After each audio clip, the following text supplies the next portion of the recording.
BingX, a trusted global crypto exchange. Trade spot, futures, or copy top traders easily. Sign up via the link or referral code to get 30 USDT instantly, plus up to 1,500 USDT in bonuses for verification, deposit, and trading. Reform UK's Nathan Gill, a figure once known for his striking 193-centimeter stature and quiet demeanor, is now at the center of a deeply disturbing political scandal. Formerly a prominent leader of Reform UK in Wales and a member of the European Parliament, Gill's political career has taken a dramatic and unprecedented fall from grace.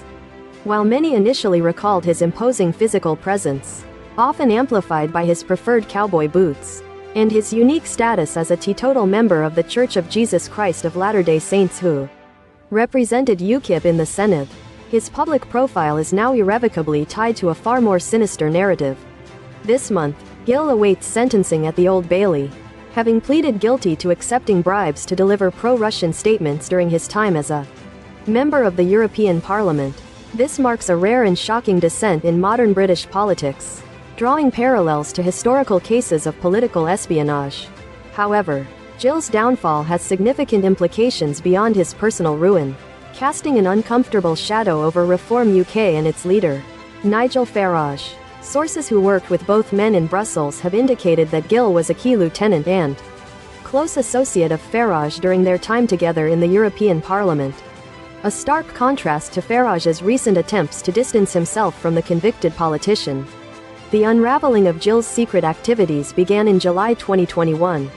With an encounter at Washington, D.C.'s Dulles International Airport, FBI agents intercepted Oleg Voloshin, a pro-Kremlin Ukrainian politician closely linked to Viktor Medvedchuk, a Ukrainian oligarch known for his long-standing ties to Vladimir Putin.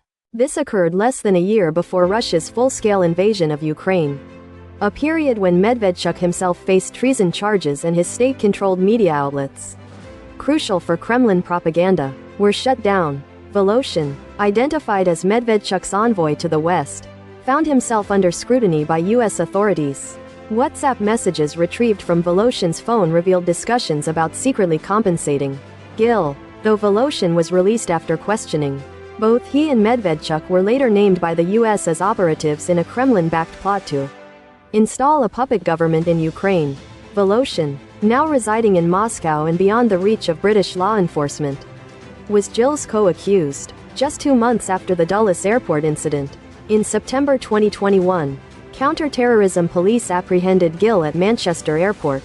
Aboard his phone, authorities discovered evidence of an agreement with Voloshin. Prosecutors revealed that Gill accepted cash on at least 8 separate occasions to make specific statements and promote opinions favorable to Russia. While the precise sum remains undisclosed, WhatsApp exchanges between Gill and Voloshin referenced amounts exceeding £10,000.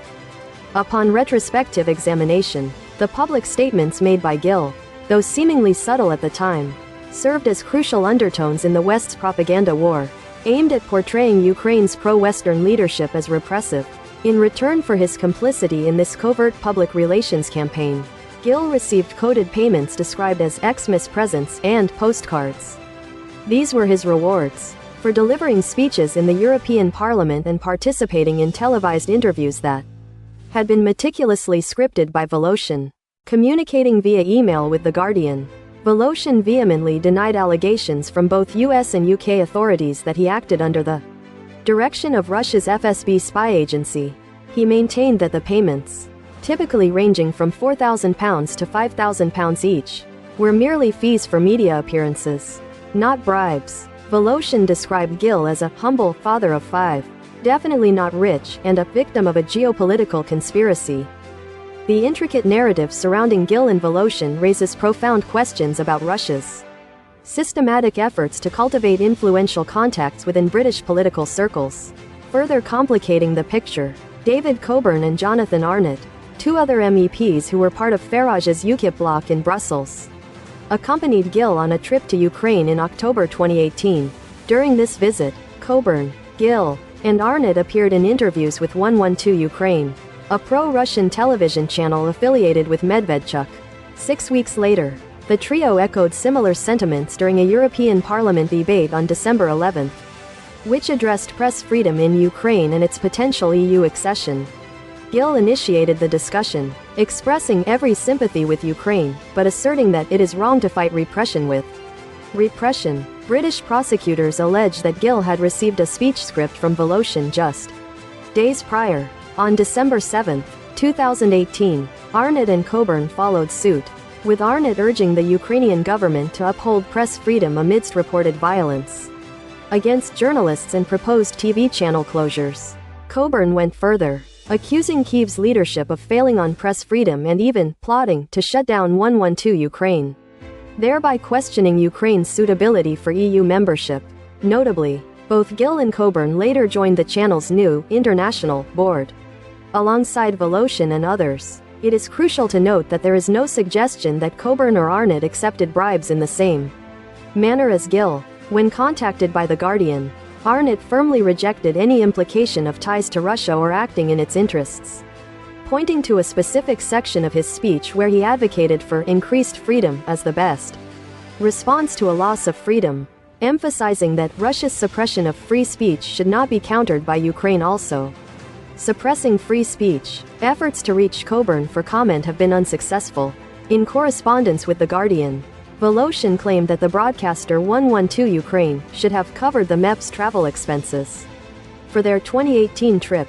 However, official declarations made by the three MEPs to the European Parliament indicate that their travel tickets were paid for by the European Centre for Democracy and Human Rights, an organization identified as a front established by Russian intelligence agents bearing the same name as a legitimate entity. Janusz Niedźwiecki, the president of this front organization, was arrested in Poland in 2021 on suspicion of espionage for Russia. Arnott stated that had he been aware that the funds for his trip might have originated from Russian assets, he obviously would not have participated in any visit on such a basis. Nigel Farage has also faced scrutiny regarding the extent of his potential contact with Voloshin.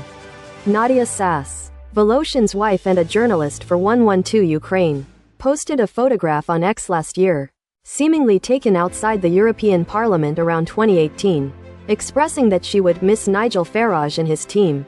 Another tweet featured an image of Farage holding a t-shirt with the slogan, "Leave and Let Die #Brexit, reportedly taken in Gill's Strasbourg office in 2018. Voloshin explained that Sass had gifted the t-shirt to Farage as part of her political merchandise business and asserted that he had never personally spoken with Farage. A spokesperson for Nigel Farage stated that he meets thousands of people annually and that many request photographs. The spokesperson added that Farage was deeply shocked and angered by the actions of Mr. Gill and condemns them in every possible way and denied any knowledge of Gill's shameful activities.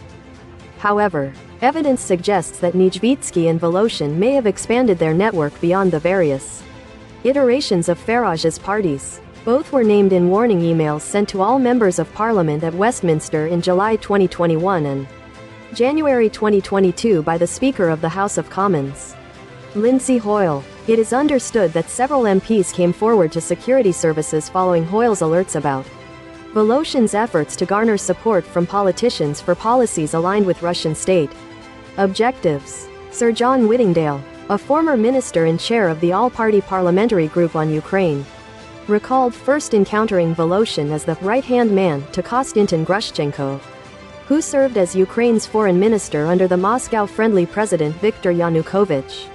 Whittingdale reported seeing Voloshin once at his request in Westminster in 2018, accompanied by Nadia Sass, where they reportedly complained about restrictions and harassment of her TV channel by the government. Whittingdale noted that while Voloshin has now been identified as a Russian asset, at the time of their meeting, he was working for a government that was decidedly pro-Russian.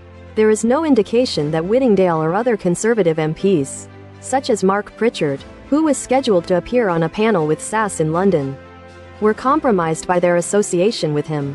Ultimately, the most significant consequences are expected to be borne by Gill. His guilty plea in September to 8 counts of bribery, spanning from December 6, 2018, to July 18, 2019, reportedly took prosecutors by surprise. Gill, looking visibly distressed, entered his plea after earlier court appearances where he was ordered to surrender his passport and register with the police in Anglesey, the Welsh island he calls home with his wife and children. Prior to his political career, Gill served as a Mormon bishop in Anglesey for 6 years. Anglesey was also the base for an earlier family-run business providing care home services.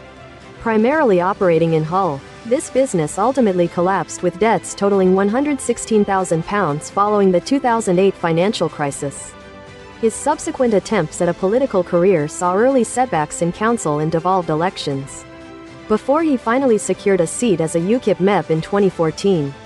Emerging from the struggles of a failing business and electoral disappointments, Gill found himself immersed in the heart of Brussels politics, mingling with a diverse array of international visitors and lobbyists at the European Parliament.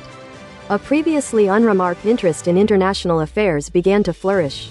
Nigel Farage has publicly attempted to distance himself from Gill, telling the BBC that he was stunned to learn of his former Welsh party leader's bribery conviction. When questioned about whether he had confronted Gill regarding his statements, Farage claimed he was unaware of the full extent of the activities, stating, "I didn't know anything about it. All I knew was that he'd been to Ukraine. I told him not to go. He defied me and went. I was completely unaware of any statements that he made."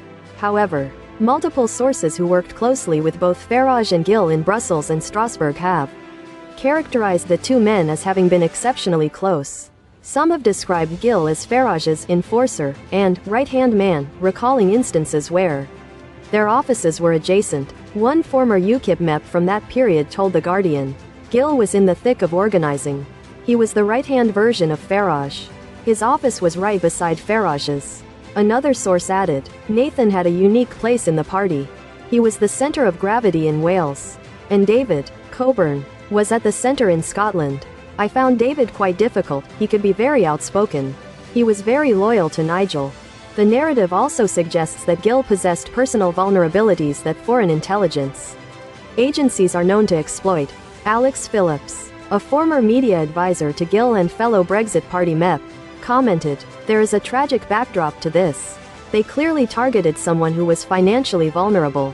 Phillips shared with The Guardian that she was as shocked as everyone upon Gill's arrest and voluntarily contacted the Metropolitan Police to inform them of her complete lack of knowledge regarding his clandestine activities.